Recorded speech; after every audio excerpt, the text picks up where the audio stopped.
Okay, सो module में 3 point extra तो कुछ नहीं है, बेसिकली क्लेरिफिकेशन है।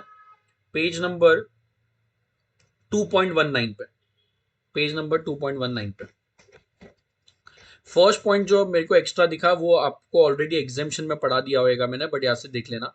Donation receive by charitable institute from an individual donor without cued pro क्यो। सो बेसिकली अगर आप मैं एक चैरिटेबल इंस्टीट्यूट के पास जा रहा हूँ और मैं उन लोग को बोल रहा हूँ कि सर 50 लाख रुपीज का मैं आपको डोनेशन दे रहा हूँ, बट मैं जो आपको डोनेशन दे रहा हूँ उसके अगेंस्ट आप जो भी, जैसे मैंने सपोज उन लोग के चैरिटेबल इंस्टीट्यूट के प्रीमाइसेस में बेंचेस थे, तो मैंने बोला बेंचेस पे नाम लिख दो donated by Shri Neeraj Sharma in the memory of my grandfather, या मैंने लिख दिया good wishes from Neeraj Sharma. So मैं डोनेशन दे रहा हूं और मेरा जो नाम है वो चैरिटेबल इंस्टीट्यूट अपने डिस्प्ले कर रहा है। अब वो जो नाम डिस्प्ले कर रहा है वो ऐसे मैनर में कर रहा है कि मेरा कोई पब्लिसिटी या प्रमोशन नहीं हो रहा है। सो अगर पब्लिसिटी और प्रमोशन नहीं हो रहा है तो वो डोनेशन पे जीएसटी नहीं आने वाला है, because it is a service without any consideration. So अगर चैरिटेबल इंस्टीट्यूट को डोनेशन मिल रहा है which is without any consideration, so it is not subject to GST.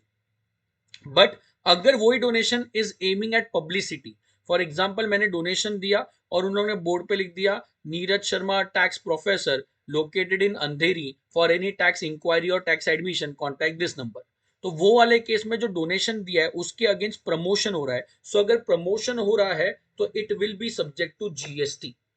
So वही पॉइंट नंबर 1 है, donation receive by charitable institute from individual donors without quid pro quo. So for that page number 220 या 219 के end में examples दिया है। Bhushan donated a black board to Yogini's Sanstha, a charitable yoga institute. Yogini's Sanstha printed underneath the black board good wishes from mister Bhushan.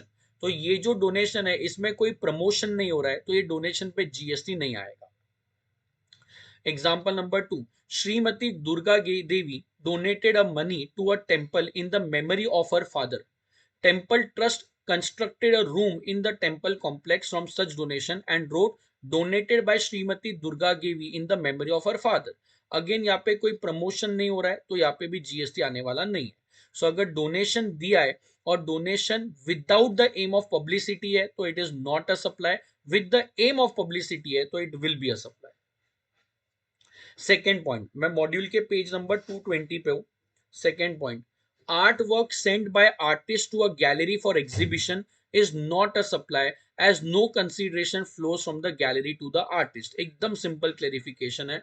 जो painter है पहले वो painting करता है, पेंटिंग के बाद वो पेंटिंग एग्जीबिशन के लिए एग्जीबिशन हाउस को बेचता है, गैलरीज को बेचता है। गैलरीज वाले एग्जीबिशन पे पेंटिंग डिस्प्ले करते हैं, ऑक्शन होता है या सेल परचेज जो भी होता है ऑक्शन उसके थ्रू होता है, एग्जीबिशन में होता है। सो मैंने पेंटिंग किया, पेंटिंग जो है वो मैंने आर्ट गैलरी को भेजा, आर्ट गैलरी फिर उसको आर्ट डिस्प्ले करेगा, डिस्प्ले के बाद बिका तो पैसा अपने को मिल जाएगा, नहीं बिका तो पेंटिंग वापस से आ जाएगा। तो जब आर्टिस्ट ने गैलरी को एग्जीबिशन के लिए पेंटिंग दिया है उस टाइम पे कोई कंसीडरेशन इन्वॉल्व नहीं है। सिंस कोई कंसीडरेशन इन्वॉल्व नहीं है तो it is not a supply, sale हुआ भी नहीं है ना, वो तो सिर्फ एग्जीबिशन के डिस्प्ले के लिए जा रहा है, तो उसके ऊपर जीएसटी नहीं आएगा। जब वो एग्जीबिशन में पेंटिंग बिकेगी तब एक्चुअल में सेल हुआ है, इनवॉइस भी तभी बनाना है, टाइम ऑफ सप्लाई भी तभी आएगा और टैक्स भी तभी पेएबल होगा। So art work send by artist to gallery is not a supply, कोई कंसीडरेशन नहीं मिल रहा है, सेल भी कर नहीं हो रहा है, सो टैक्स नहीं आने वाला है। जब एग्जीबिशन में पेंटिंग बिकेगा तब एक्चुअल में सप्लाई होने वाला है। Situation number 3, no services of supply by insured to insurance company in lieu of no claim bonus offered by the said insurance company to him. हर एक इंश्योरेंस पॉलिसी में ना नॉर्मली एक नो क्लेम बोनस करके concept होता है। वापस से रिपीट करता हूं, मैंने क्या किया, मैंने अपने कार का इंश्योरेंस पॉलिसी निकाला, मैंने अपने मेडिकल इंश्योरेंस पॉलिसी निकाला।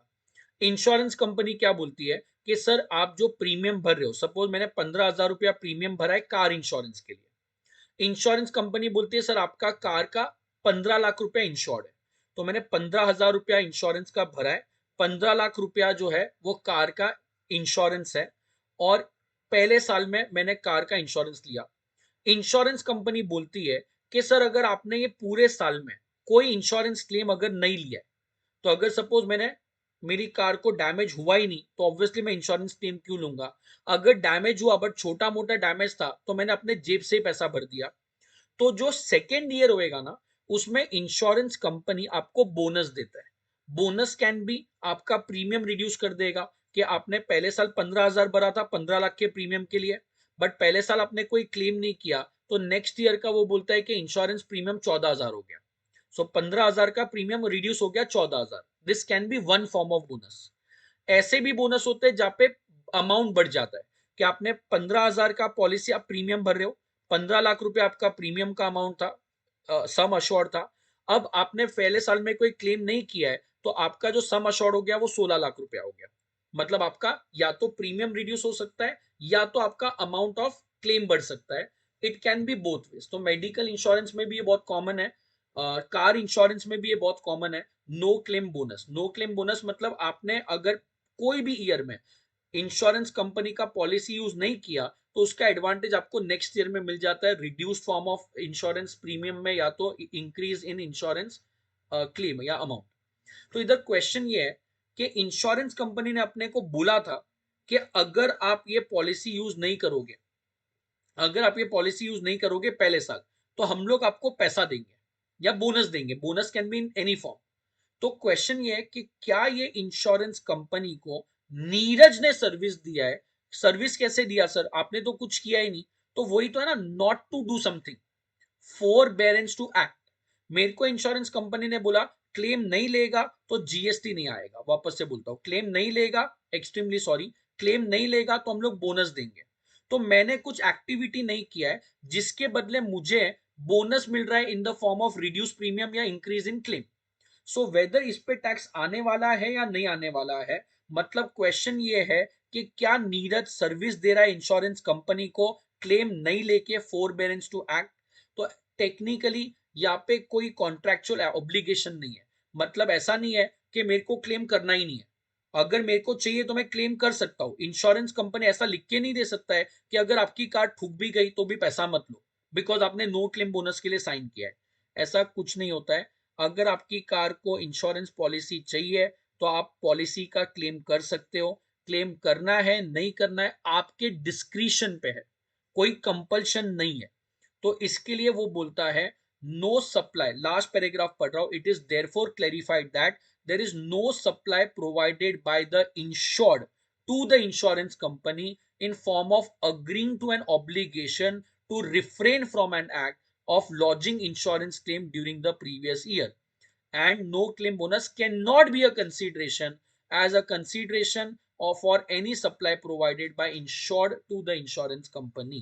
सिंपल एक छोटा सा समरी दे दूं तो इंश्योरेंस कंपनी से मैंने पॉलिसी लिया, उसने बोला सर प्रीमियम 15,000 है, 15 लाख का इंश्योरेंस कवर्ड है। अगर आप पॉलिसी पहले साल में कार ठूकी नहीं ठूकी आपने इंश्योरेंस क्लेम लिया तो नेक्स्ट ईयर वही है 15,000 और 15 lakh, next year 15,000 15 lakh. But अगर आपने कोई साल में इंश्योरेंस नहीं लिया तो नेक्स्ट ईयर हम लोग आपको बोनस देंगे जिसको नो क्लेम बोनस बोलते हैं। या तो आपका प्रीमियम कम हो सकता है या तो आपका क्लेम बढ़ सकता है, it can be both ways. तो क्वेश्चन इधर ये है कि क्या नीरज ने अगर कोई इंश्योरेंस पॉलिसी का वो नहीं किया, यूज नहीं किया, तो क्या नीरज इंश्योरेंस कंपनी को सर्विस दे रहा है। सर सर्विस कैसे हुआ, सर्विस ऐसे हुआ कि नीरज एक पॉलिसी क्लेम नहीं कर रहा है और उसके लिए इंश्योरेंस कंपनी बोनस दे रहा है। सो आंसर इज नो, नीरज कोई सर्विस नहीं दे रहा है। अगर मेरी कार को कुछ डैमेज ही नहीं हुआ है तो मैं क्यों क्लेम करूंगा, कार को छोटा मोटा डैमेज हुआ है तो मैं क्यों क्लेम करूंगा। तो ये नीरज के डिस्क्रिशन पे कोई कंपलसरी बाउंडेड कॉन्ट्रैक्ट नहीं है। सो दैट इज वाई नीरज कोई सर्विस नहीं दे रहा है और उसके ऊपर जीएसटी आने वाला नहीं। फाइन। सो पार्ट नंबर 1 में आपको रिपीट कर देता हूं। अपन ने पढ़ा था कि कंसीडरेशन नहीं है तो जीएसटी नहीं आता है। उसके 3 सिनेरियो जो मॉड्यूल में दिए हुए हैं, that is on page number 2.19 पे। डोनेशन चैरिटेबल इंस्टीट्यूट को किया है, अगर डोनेशन पब्लिसिटी के लिए है तो जीएसटी आएगा, विदाउट पब्लिसिटी है तो जीएसटी नहीं आएगा। सेकेंड पॉइंट, पेंटर ने अपना पेंटिंग गैलरीज में भेजा है और उसके लिए गैलरीज ने कोई पैसा नहीं दिया है, गैलरी एग्जीबिशन में डिस्प्ले करेगा, कस्टमर खरीदेगा, तब जाके अपने को पैसा मिलेगा। तो जब मैंने अपना पेंटिंग आर्ट गैलरी को दिया, कोई कंसीडरेशन नहीं है, कोई सप्लाई नहीं है, जीएसटी आने वाला नहीं। जब वो पेंटिंग एक्चुअल में बिकेगा तब टैक्स आएगा। Last point is no claim bonus. No claim bonus is not a supply, कोई नीरज सर्विस नहीं दे रहा है और जीएसटी आने वाला नहीं है।